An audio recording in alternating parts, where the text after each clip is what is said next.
ગઠિયાઓએ સુરત મહાનગરપાલિકા સાથે છેતરપિંડી આચરી છે। બીઆરટીએસની ટિકિટ માટે બોગસ લિંક બનાવી ઠગાઈ આચરી છે। 20 રૂપિયાની ટિકિટ માટે નકલી લિંક બનાવવામાં આવી હતી।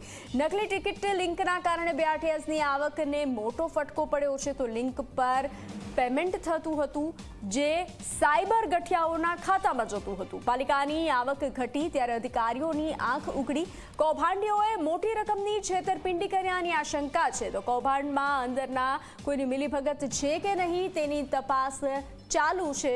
તપાસનો ધમધમાટ હાથ ધરવામાં આવ્યો છે। લિંક પર પેમેન્ટ થતું હતું તે સાયબર ગઠિયાઓના ખાતામાં જતું હતું।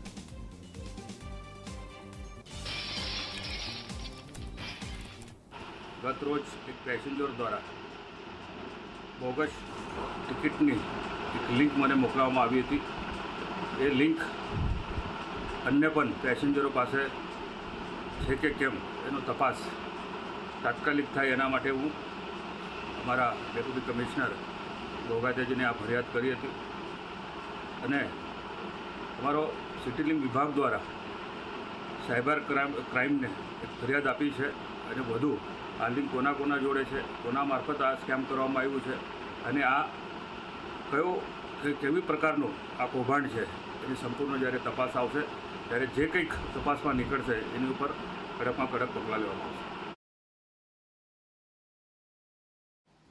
સાયબર ફ્રોડ આરોપીએ હવે સુરત મહાનગરપાલિકાને ટાર્ગેટ કરી છે। ખાસ કરીને સિટી બસ અને બીઆરટીએસ બસની જે ટિકિટ છે તે ટિકિટ બસ ઉપર લિંક કરતાની સાથે જે પૈસા છે તે પૈસા સાયબર ફ્રોડ જે આરોપી છે તેના બેંક એકાઉન્ટમાં ડાયરેક્ટ જમા થઈ જતા હોવાની ફરિયાદ નોંધાઈ છે। આપણી સાથે મેનેજર જોડાયા છે, તેમની સાથે આપણે વાતચીત કરીશું। જી સર, સમગ્ર કૌભાંડ શું છે? આમાં શું છે કે જે પેટીએમના જે લિંક છે એ કંઈ કોમ્પ્રોમાઇઝ થઈ ગયા, તેથી ભૈયા કરીને એક જે છે મેલિશિયસ લિંક કોઈ તૈયાર કરીને પર આ જે છે ને એ પેજ અધૂરો છે, એથી ટિકટ જનરેટ નથી થતું ને એ ટિકટ જનરેટ નથી થતું ને ઓલરેડી એના માટે જે કન્સર્નિંગ એજન્સી છે એને બી તાકીદ કરવામાં આવ્યો છે ને અમારા જે સાયબર સેલ છે એને બી ફરિયાદ કરવામાં આવ્યો છે 4 તારીખે ને એ જે સાયબર સેલના જે સાહેબ છે પીઆઈ સાહેબ એને રીતે બધા ઊંડાઈમાં જઈને તપાસ કરે છે કે કેવી રીતે આમાં કોણ ઇન્વોલ્વ છે ને હમણાં તો સદર મેટર તપાસધીન છે। તો જ્યારે બી જે બી એમાં જે ફ્રોડ કરે છે ધોઝ આર ધ ફ્રોડસ્ટર, તો એની રીતે ડેપ્થમાં જઈને એ તપાસ કરે છે અને જેવી આવે તો નો વન વિલ બી સ્પેર્ડ। તો હમણાં એ મેટર જે છે ને સાયબર સેલમાં ઓલરેડી પહોંચી ગઈ છે। કેટલા લાખનું સાયબર ફ્રોડ હોઈ શકે? કઈ રીતે આખું ફ્રોડ કરતા હતા? એ સાયબર ફ્રોડની જે એમાં કોઈ ફ્રોડ નહીં થયો છે, પણ એ લિંક ક્લોન કર્યા છે। લિંક ક્લોન કર્યા છે એટલે આ પ્રમાણે ને એ એમાઉન્ટ તો આમાં એક બી ટિકિટ અમારા હમણાં સુધી નહીં ગયા છે। એક બી ટિકિટ અમારા બોગસ આ બાબતમાં નહીં ઇસ્યુ થયા છે ને એ એક્ઝેક્ટ એમાઉન્ટ કેટલા છે એ બી જે છે ને એક તપાસની વસ્તુ છે ને એ ફિગર મારી પાસે નથી। પણ એના કારણે લોકોમાં એટલા અવેરનેસ થઈ ગયા છે કે છેલ્લા 4 તારીખથી ઝુંબેશ બહુ સઘન કરી નાખ્યા છે ને બધી જગ્યા જેટલા બી અમારા બસ ડેપો છે, બીઆરટીએસ સ્ટેન્ડ છે, બધી જગ્યાને અમારા જ્યાં અમારા એમાં કંડક્ટરની જે સર્વિસ પ્રોવાઇડર એજન્સી છે બધાને તાકીદ કરવામાં આવ્યો છે કે એ તમે વિજિલન્ટ રહો ને આ ટાઈપના ક્યારે બી કંઈ કોઈ ફરિયાદ આવે તો એ જે છે ને તુરંત કન્સર્નિંગ એટલે મને ને કન્સર્નિંગ અધિકારીઓને જાણ કરવાનું। ખાસ કરીને વાત કરીએ તો આ ક્લોન કઈ રીતે કરવામાં આવતું હતું?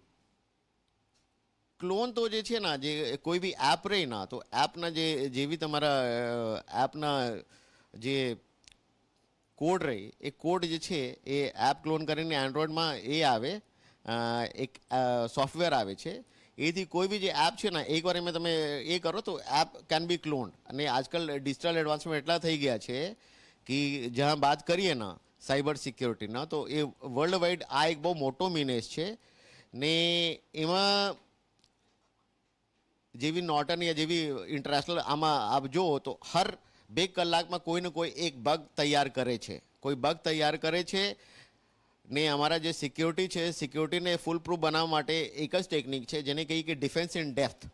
ડિફેન્સ ઇન ડેપ્થ એટલે મલ્ટીલેયર, આમાં અમને મલ્ટીલેયર સિક્યોરિટી રાખીએ कि एक लेवल ब्रीच था तो सेकंड लेवल पर पकड़ाए, थर्ड लेवल पर पकड़ाए। आ प्रमाणे हमारा सिस्टम बहुत सॉलिड है ने हमारे पास बधी प्रिवेंटिव मेजर्स है आमा ने एना कारणे आज छे ना आना हमना सुधी थयो नथी ने आ एक तपासनी वस्तु छे। तो आ કે જે રીતે જોયું તે રીતે જે લિંક છે તે લિંક ક્લોન કરવામાં આવતી હતી અને ડાયરેક્ટ જે પૈસા છે તે જે સાયબર ફ્રોડ આરોપી છે તેના એકાઉન્ટમાં જમા થતા હતા. હાલ તો સાયબર ક્રાઇમમાં આ અંગે ફરિયાદ નોંધવામાં આવી છે, જે અંગે તપાસ હાથ ધરવામાં આવી છે. કેમેરામેન પ્રશાંત દિવડે સાથે ચેતન પટેલ, ઝી મીડિયા, સુરત.